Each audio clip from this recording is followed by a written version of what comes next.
Good evening. Today is Thursday, May 4, 2023. I am Elmer Navarro Manuel and this is Tribune News on Q.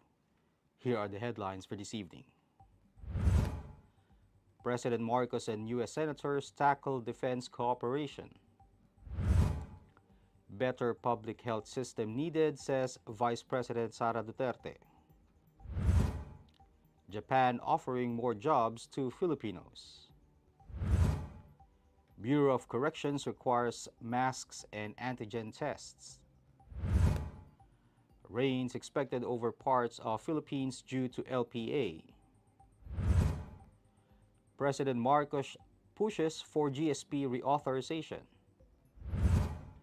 And Economist sees inflation easing to 7%. For tonight's stories, President Ferdinand Marcos Jr. met with members of the U.S. Senate on Wednesday where they discussed various issues including security, defense, agriculture, climate change mitigation, economic cooperation, and cybersecurity.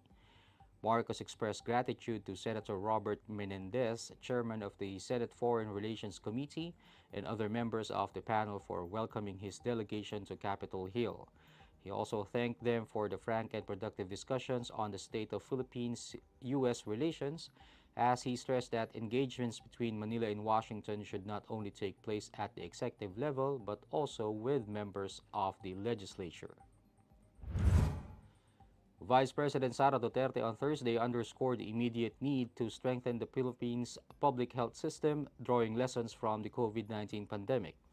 Duterte said the country's journey throughout the pandemic highlighted the demand to put premium priority in public health and provide more avenues for Filipinos, especially the poor, to access medical services.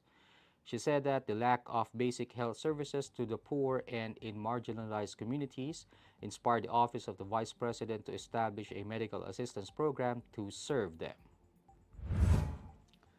The Japanese government, along with the Japan International Cooperation Agency, is offering more jobs to Filipino nurses and skilled workers, according to the Office of the Vice President.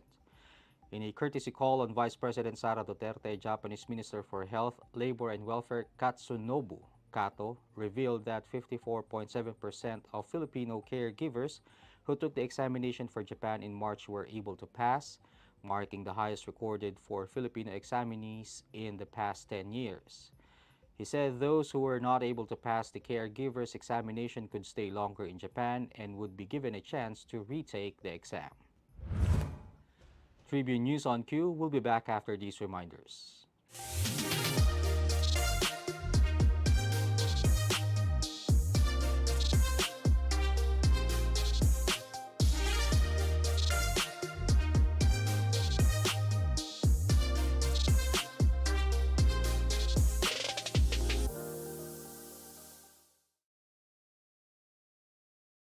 Iba ng panahon, ang dami ng bago ngayon. Pati ang mundo natin, well, nagbago na rin. Buti ang bayan, bigger, better na.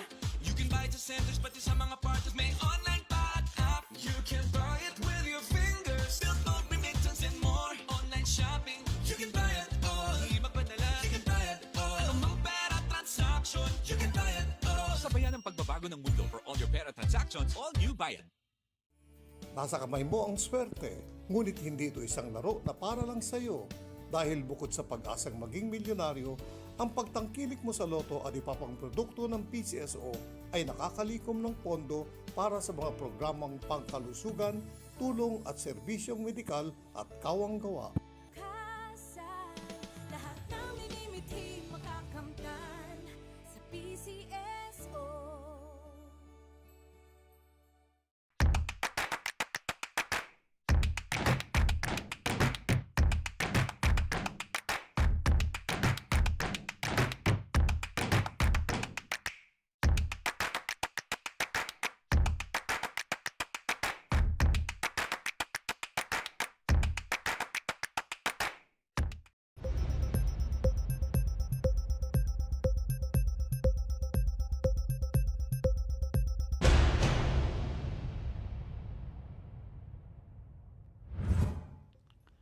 In other news, individuals visiting the offices of the Bureau of Corrections and the new Bilibid prison are required to wear masks and present negative rapid antigen test results. This comes amid the increase of COVID-19 cases at the NBP and Correctional Institution for Women, with BuCor Health and Services Acting Director Dr. Maria Cecilia Villanueva saying that out of the 577 persons deprived of liberty tested this week, a total of 55 PDLs tested positive for the virus. Of this, 30 had mild symptoms while 22 were asymptomatic. According to BuCor, the first batch of 32 PDLs who tested positive must undergo a rapid antigen test on Friday before they can be discharged. State Weather Bureau Pagasa announced that rains may persist over a large swath of the country due to a low-pressure area of Puerto Princesa, Palawan, embedded along the Intertropical Convergence Zone affecting southern Luzon, the Visayas, and Mindanao.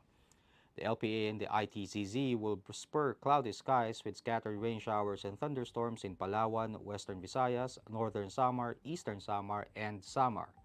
It added that the easterlies and the localized thunderstorms will bring partly cloudy to cloudy skies with isolated rain showers or thunderstorms over Metro Manila and the rest of the country. In business, President Ferdinand Marcos Jr. called for the renewal of the Generalized System of Preferences program with the aim of enjoying duty-free privileges on products exported to the United States by the Philippines. Marcos made the call during a forum organized by the U.S.-ASEAN Business Council and U.S. Chamber of Commerce Roundtable and reception at the Blair House during his official visit in the country.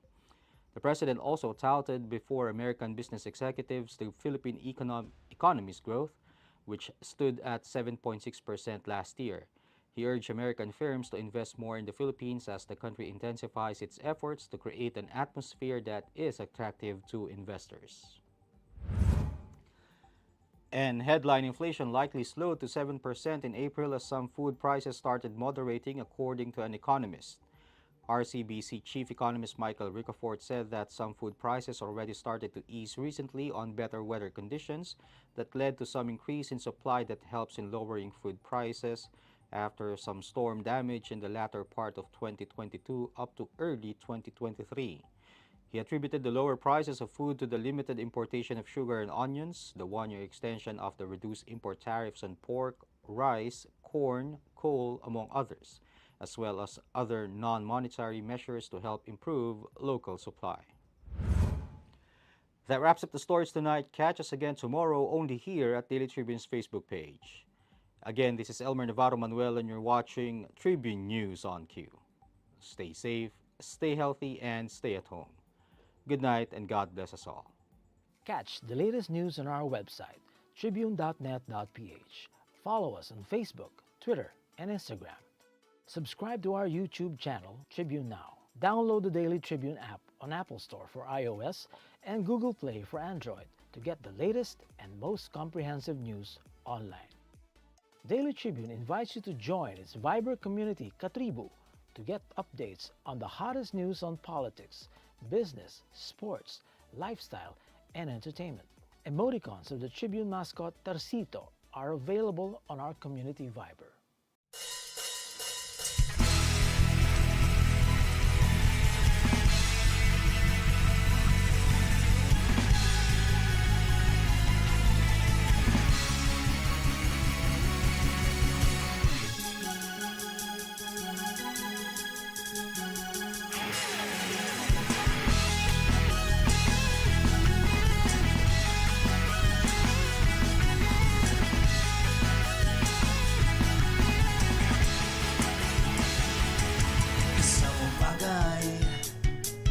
Niyaya kita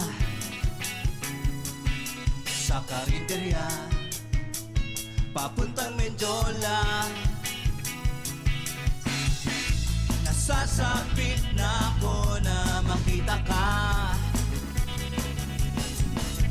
Ayoko lang sana na ika'y madismaya. Pasensya na kung ito ang nakasanayan ko. Pasensya na kung ito lang ang nakayanan ko. ka masaya. Nais lang makasama ka, pero butas ang bulsa ko sa barya-barya. Naiinip ka at nakanganganainip yata ang iyong mga Patrick, pero alam mo na trip kita. Kaso hayin ka, kaso hayin ka.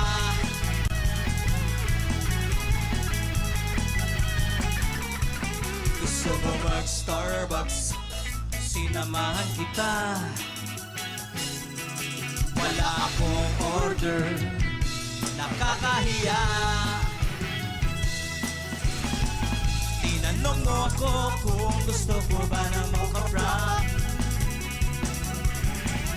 Sagot ko sa'yo, ang kape ko yun sa mini-stop.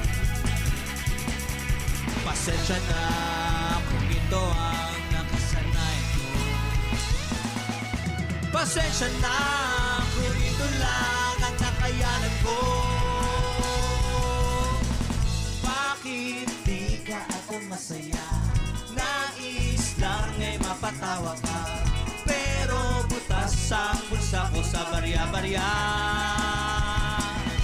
Naiinip ka at nakanganganainip yata ang iyong mata, Patrick, pero alam mo na trip kita. Kaso hayan ka, kaso hayan ka.